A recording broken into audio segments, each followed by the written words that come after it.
Sejam todos muito bem-vindos, muito obrigado por estarem aqui com a gente no canal Fé Cast. Eu sou o André.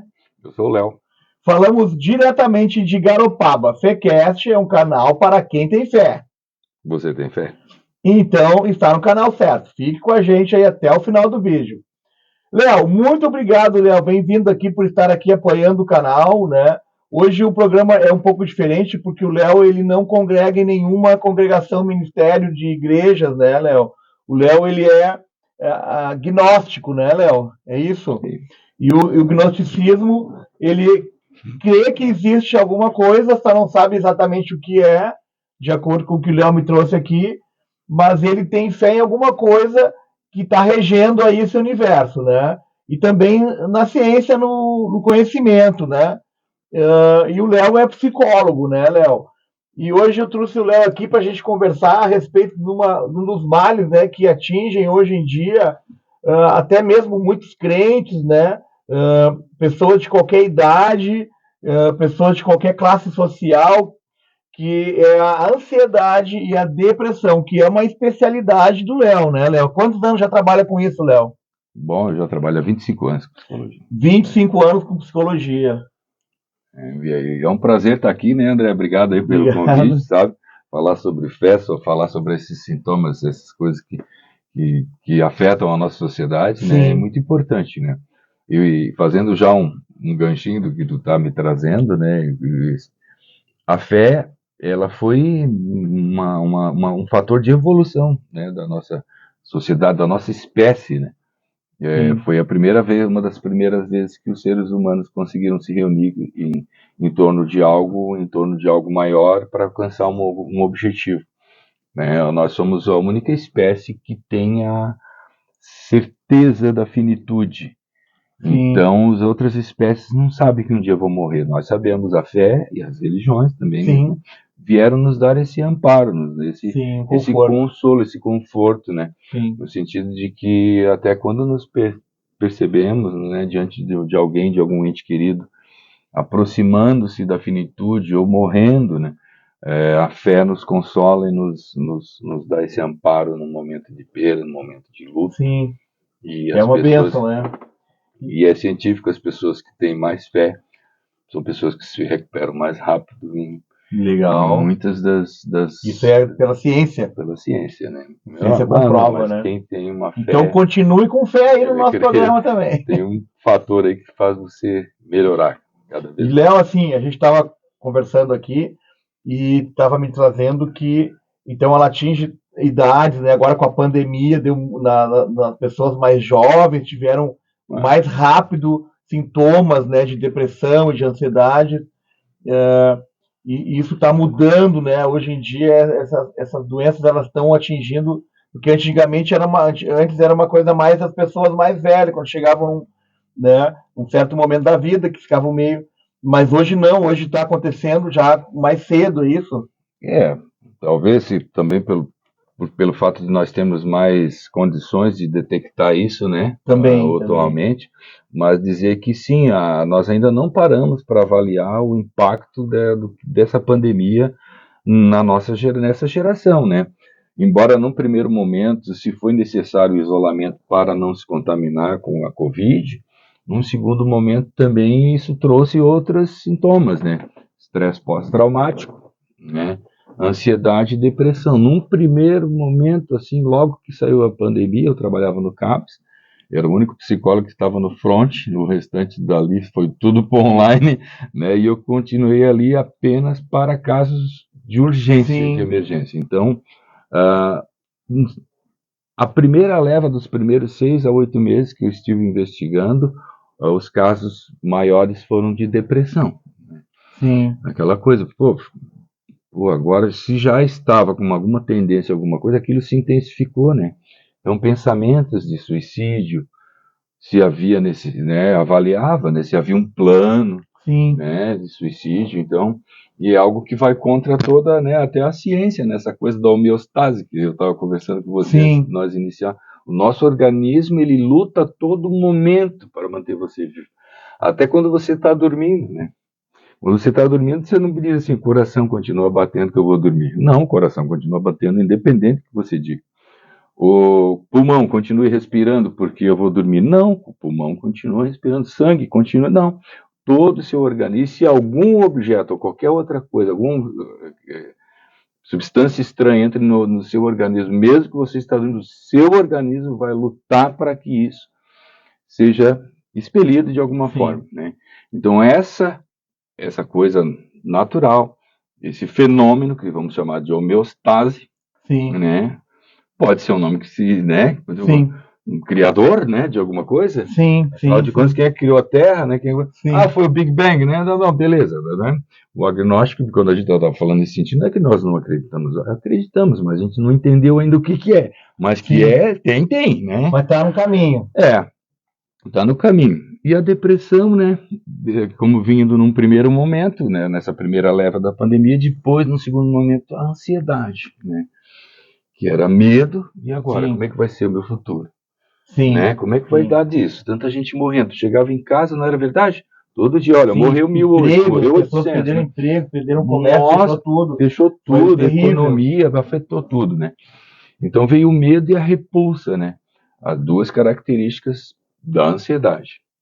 E agora, que a gente vai avaliar ainda, porque também está surgindo bastante pessoas com estresse pós-traumático, ou seja, passaram por uma situação como se fosse uma guerra.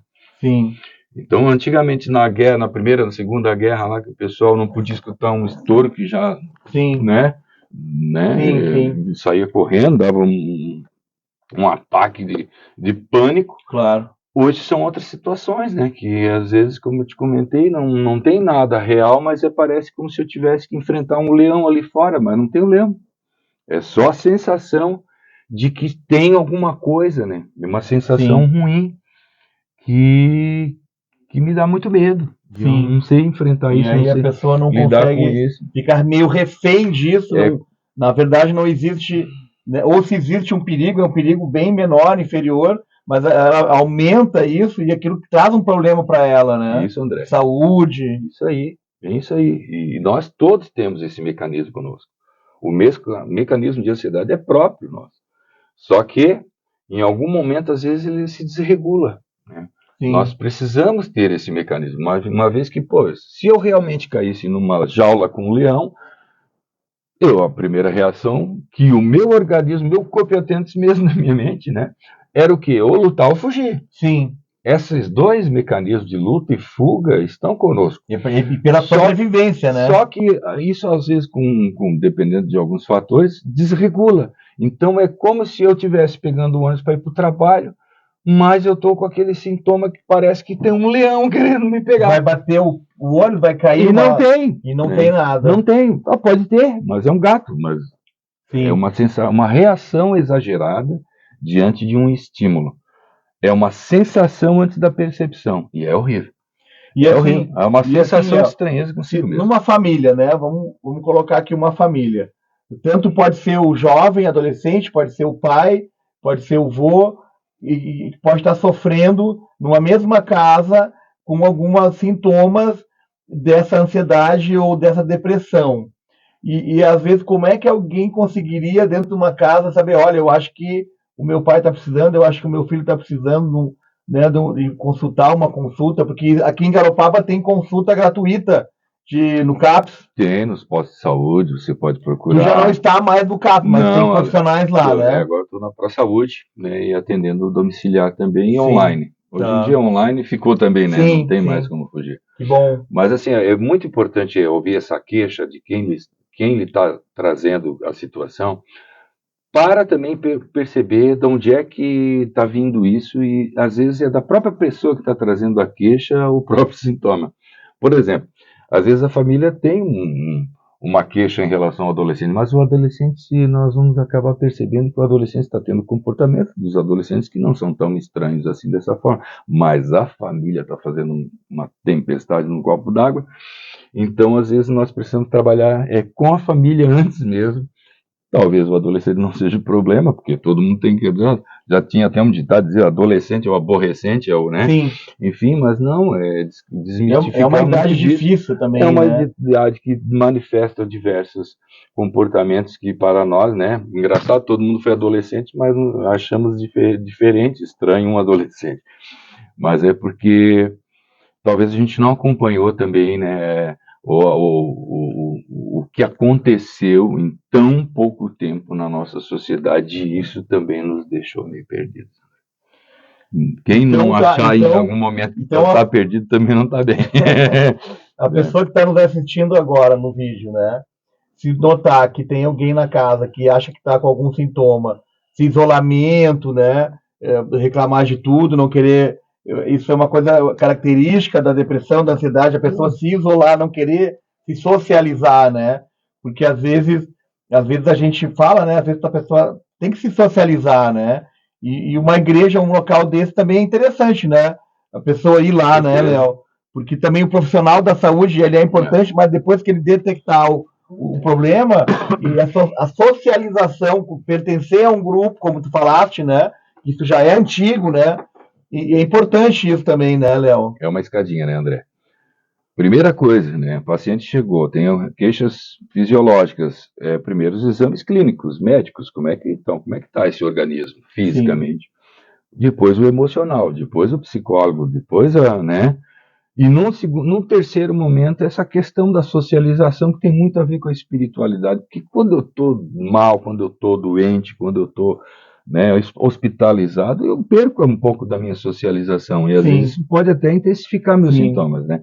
Mas então, no sentido de recuperação desse sujeito, de readaptação, primeiro a gente vê a questão física, depois a mental e depois a espiritual, que seria essa questão social. Né? Sim, estaria ligado o espiritual com o social. Não teria sentido, né? Eu estou lá hospitalizado, estou no soro, dormindo, não adianta falar de Deus ali agora, naquele momento, nem ouvir as suas... Primeiro ele vai precisar se recuperar. Depois, quando ele conseguir me ouvir, entender o que eu estou dizendo, ou eu conseguir ouvir ele, né? O nosso instrumento de trabalho do psicólogo é o ouvido, né? Sim. Esse dia eu estava pensando, brincando comigo assim, André, estou ficando velho. Eu digo, puxa vida. Mas eu pensando, nossa profissão é uma boa, porque até numa cadeira de roda eu consigo trabalhar, né? Mas também se eu ficar surdo, não pode ficar surdo. Se eu ficar surdo, acabou, né? Então, vamos ter fé, vou acreditar e vou pedir, né? Amém. Que preserve meus... porque assim, a palavra de Deus, a Bíblia, fala que toda vez que a gente pensa em morte, não procede de Deus. Deus seria uma coisa boa, né? Jesus quer que a gente tenha vida, né? Vida em abundância. Então, todo esse pensamento de morte, essa coisa do leão que vai ver um gatinho... Do medo, né? Tudo isso aí é falta de fé, falta de espiritualidade, falta de Deus, né? Para mim, que sou cristão, né? Então, mas eu entendo também que hoje em dia, né? A ciência está aí para nos ajudar, a ciência, né, profissionais, né, da saúde estão aqui para também nos ajudar, né? Junto com a espiritualidade, né? E é isso, então, Léo. Muito obrigado, né, por ter vindo aqui, Léo. Eu vou te passar aqui uma camisa aqui da Marcha para Jesus. Vai que tu vai lá e acaba... É meu número, André? É o teu número, é G. Olha que eu tô grande. Olha aí que legal, galera. Aí quem sabe tu vai lá e vira cristão. Olha aí, com certeza. Se estivermos bem irmanados, né? Tá bom. No sentido do amor. Pessoal, brigadão por tudo aí. E fique com a gente aí nos próximos vídeos, aí curta o canal, se inscreva, né, compartilhe os vídeos, e muito obrigado aí a todos aí. Tenha fé.